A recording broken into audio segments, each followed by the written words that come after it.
শুনেছি বিটরুট নাকি শরীরের জন্য অনেক ভালো, তাই সেদিন বাইরে গিয়ে বিটরুট দেখে কিনে ফেলেছি। একটু দাম দিয়ে কিনেছি। যাই হোক, আজ খাবো কাল খাবো বলে ফ্রিজে রেখেছিলাম, কিন্তু সময়ের অভাবে খেতে পারিনি। তাই অনেক দিন যেহেতু হয়ে গেছে, বিটরুটগুলা খেলেও কোনো লাভ হতো না, আর দাম দিয়ে কিনে এনেছি, তাই এগুলো তো আর ফেলে দিতে পারি না। তাই সেদিন সকালে বিটরুটগুলোকে প্রথমে জুস করে নিলাম। জুস করে আমি ছোট ছোট লিচি কেটে নিলাম, ময়দা দিয়ে মেখে ছোট ছোট লিচি কেটে নিলাম লিচি ভাজার জন্য। যাই হোক, ছেলে মেয়ে সবাই এসে বলতেছে এগুলো কেমনে কি হবে। তো আমি বললাম যে দেখে থাক কিভাবে কি করি, তাকিয়ে থাক। যাই হোক, তো লিচি কেটে আমি সুন্দর করে তেলের মধ্যে ভাজি করছি।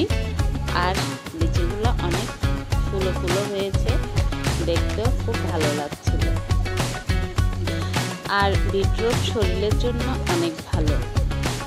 বিভিন্ন অ্যাডে দেখেছিলাম, ফেসবুকে বিভিন্ন অ্যাডে দেখেছিলাম যে বিটরুটের জুস, তোকমা, স্কুলের ভুসি সকালবেলা 1 গ্লাস খেলে নাকি শরীরের অনেক উপকার হয়। সেজন্য আমিও এনেছিলাম, কিন্তু সময়ের অভাবে আর এগুলো বানিয়ে খেতে পারিনি। যাই হোক, লুচিগুলো দেখতে অনেক সুন্দর লাগছিল।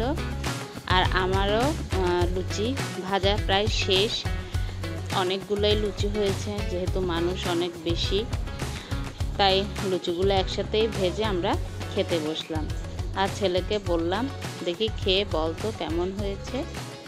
তো ও বলছে খুব স্বাদ হয়েছে, কারণ সে আগেও খেয়েছে এটা। এরপর সে আমাকে দেখাচ্ছিল যে লুচিগুলো অনেক ফুলো হয়েছে, দেখো। এরপর শাশুড়িকে বললাম যে একটু খেয়ে রিভিউ দেন। উনি যেহেতু ফার্স্টবার খাচ্ছে, তাই উনি প্রথমে স্বাদটা বুঝতে পারে নাই। পরে আমাকে বলছে হয়েছে মোটামুটি। ওনাদের সময় তো আর এগুলো ছিল না। যাই হোক, ধন্যবাদ সবাইকে।